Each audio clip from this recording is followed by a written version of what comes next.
آپ جانتے ہیں پیغمبر رحمت صلی اللہ تعالی علیہ وسلم سے ایک صحابی نے پوچھا یا رسول اللہ صلی اللہ علیہ وسلم کیا مسلمان زنا کر سکتا ہے؟ سرکار نے فرمایا ہاں۔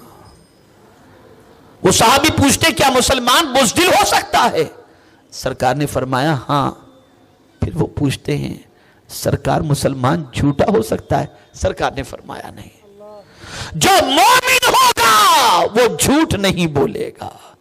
اور یہ فلسفہ غوث پاک کی ماں جانتی تھی، اس لیے بیٹے کو جدا کیا، اور بیٹے نے پوچھا کہ ماں مجھے کوئی نصیحت کر، تو ماں یہ نہیں کہتی کہ بیٹا بغداد سے واپس آ تو یہ سارا سامان لے کر کے آنا، ماں ایک ہی بات کہتی ہے بیٹے زندگی میں کبھی جھوٹ مت بولنا۔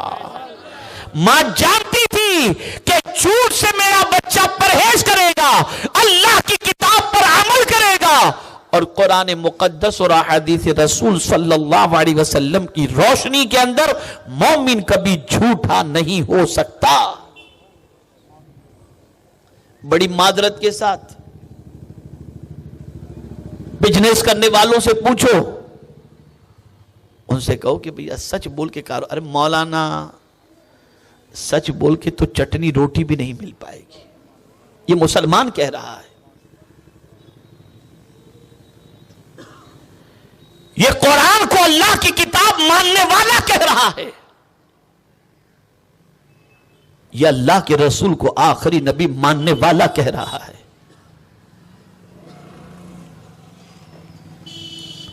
عقل مندی یہ سوچتا ہے کہ میں ابھی جھوٹ بولوں گا میرا مال بک جائے گا، میں جھوٹ بولوں گا میرا مال فروخت ہو جائے گا۔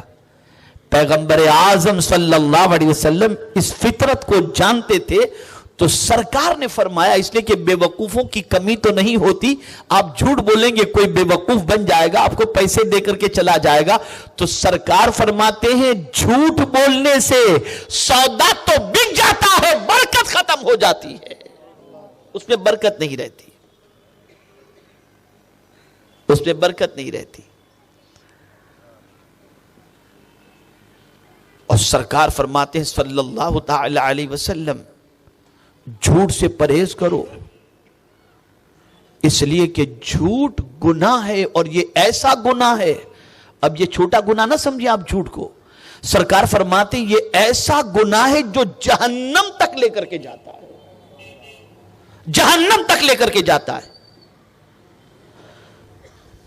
اللہ کی کتاب وہ عظیم ترین کتاب ہے کہ اس کی آیات صرف پڑھنے ہی کے لیے نہیں ہے بلکہ عمل کرنے ہی کے لیے ہیں، اس پر عمل کرو۔ اتبعوا ما انزل الیکم من ربکم، جو کچھ تمہارے رب کی طرف سے تمہارے لیے نازل کیا گیا اس پر عمل کرو، اس کی پیروی کرو۔ کیا جھوٹ بولنے سے نقصان فائدہ ہوتا ہے اور سچ بولنے سے نقصان ہوتا ہے؟ کون نہیں جانتا 40 ڈاکوؤں کو توبہ کی توفیق ملی تو غوث پاک کے سچ بولنے کی وجہ سے ملی، مال بھی بچا اور ڈاکوؤں کو توبہ کی توفیق نصیب ہو گئی۔ اے رسول اعظم صلی اللہ تعالی علیہ وسلم کے دیوانوں، قرآن کو اللہ کی کتاب ماننے والا مسلمان یہ کہے کہ آج کے دور میں قرآن پر عمل کرنا مشکل ہے، تو اللہ کی کتاب مانتا کس اعتبار سے ہے؟ کیا معاذ اللہ نے کتاب ایسی نازل فرمائی جو کسی زمانے میں عمل کے لائق نہ ہو؟ نہیں، میرے کریم نے ہر زمانے میں اس کتاب پر عمل ممکن ہو ایسا ہی حکم میرے کریم نے عطا فرمایا ہے، ایسے ہی احکام اس کریم نے عطا فرمائے ہیں۔ یہ ایک مثال تھی جھوٹ کے حوالے سے۔ دوسری بات سن لیں، یوں تو قرآن مقدس کی آیات کی 2 قسمیں ہیں، آیات محکمات اور آیات متشابہات۔ متشابہات کے اندر تعویل کی گنجائش ہوتی ہے، محکمات کے اندر صراحت سے حکم ہوتا ہے، اس میں تعویل کی ضرورت نہیں ہوتی۔ تو جہاں پروردگار نے جھوٹ سے بچنے کا حکم دیا، وہی پروردگار نے اپنے محبوب سے فرمایا کہ میرے محبوب آپ کہہ دو قُلْ لِلْمُؤْمِنِينَ يَغُضُّوا مِنْ أَبْصَارِهِمْ وَيَحْفَظُ فُرُوجَهُمْ. میرے محبوب آپ مومنوں سے کہہ دیں کہ وہ اپنی نگاہوں کو نیچی رکھیں اور اپنی شرمگاہ کی حفاظت کریں. نگاہ نیچی رکھنے کا حکم اللہ نے اپنے محبوب کے ذریعے اپنی کتاب کے اندر عطا فرمایا. تلاش کر لیجئے مسلمانوں کو نگاہیں نیچی رکھنے والے. اللہ رحم و کرم فرمائے اب تو 60 کا بھی ہونے کے بعد نگاہیں بہک رہی ہیں. داڑھی اور بھووں کے بال سفید ہونے کے بعد بھی اگر کوئی جوان لڑکی نکل رہی ہو تو تانک جھانک کرتے ہوئے لوگ دکھائی دیتے ہیں. کیا ہو گیا یہ؟ کیا قرآن اس لیے ہے کہ اس پر عمل نہ کیا جائے؟ یہ کتاب اس لیے ہے کہ اس کی ایک ایک آیت پر عمل کی کوشش کی جائے. اس کے ایک ایک حکم کو اپنے سینے میں بٹھانے کی کوشش کی جائے. یغض من ابصارہم، اپنی نگاہوں کو نیچی رکھو. میرے محبوب آپ کہہ دیجئے، مومنوں سے کہہ دیجئے کہ نگاہیں نیچی رکھیں. صحابہ کی زندگی دیکھیں، خود میرے آقا کی زندگی کا جائزہ لیں تو اللہ اکبر، رسول رحمت صلی اللہ تعالی علیہ وسلم کی نگاہیں اتنی نیچی رہتی کہ اعلیٰ حضرت عظیم البرکت امام عشق و محبت کہتے ہیں نیچی آنکھوں کی شرم و حیا پر درود، اونچی بینی کی رفعت پہ لاکھوں سلام. نیچی آنکھ، پتہ چلا جو باغیرت اور با حیا ہوتا ہے نا اس کی نگاہیں نیچی ہوتی ہیں. اسی لیے اعلیٰ حضرت نے کہا نیچی آنکھوں کی شرم و حیا پر درود، کہ یا رسول اللہ آپ اتنے با حیا ہیں اور اتنے شرمیلے ہیں کہ آپ کی نگاہ کبھی اٹھتی ہی نہیں. آپ نگاہوں کو نیچی رکھتے ہیں اور آپ دنیا میں دیکھتے ہوں گے کہ جس کی نگاہیں نیچی ہوتی ہیں نا اسے یہ کہا جاتا ہے کہ یار بڑا باحیا آدمی ہے، کبھی نگاہ اٹھا کر کسی کی طرف دیکھتا ہی نہیں، نگاہیں جھکائے جھکائے نظر آتا ہے. لیکن آج شاید ہی کوئی جگہ ایسی ہو، کوئی ماحول ایسا ہو، کوئی موقع ایسا ہو جہاں پر نگاہوں کو بے لگام چھوڑ نہ دیا جاتا ہو.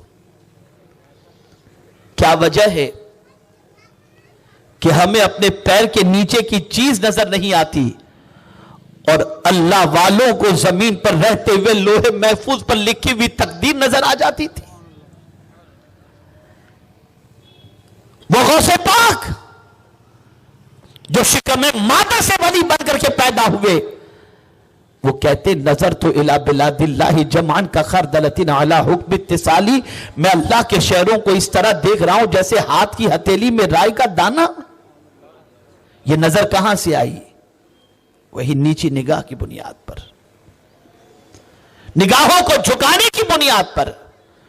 میں پوری ذمہ داری کے ساتھ عرض کرتا ہوں، مرد ہو یا عورت، اگر کوئی حسن آپ کے سامنے سے گزر رہا ہو اور آپ صرف اللہ کے حکم کو پیش نظر رکھتے ہوئے نفس کہے کہ دیکھ لو، اور آپ قرآن کی آیت کو پیش نظر رکھتے ہوئے گردن جھکا لو، نگاہ جھکا لو، خدا کی قسم دل میں سکون پیدا نہ ہو تو جو چاہو مجھے سزا دے دینا. جھکا لو نگاہوں کو کہ نہیں مجھے نہیں دیکھنا ہے. میں کیوں دیکھوں؟ میرے لیے اللہ نے حرام فرما دیا ہے. بچاؤ اپنی نگاہ کو.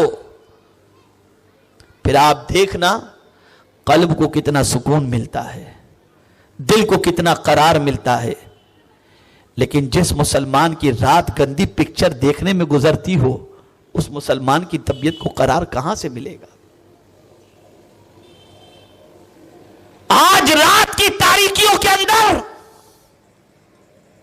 توبہ کر کے آنسو بہانے کی بجائے نہ جانے کتنے گناہوں کے دھبے آج دامن پر لگتے ہوئے دکھائی دیتے ہیں.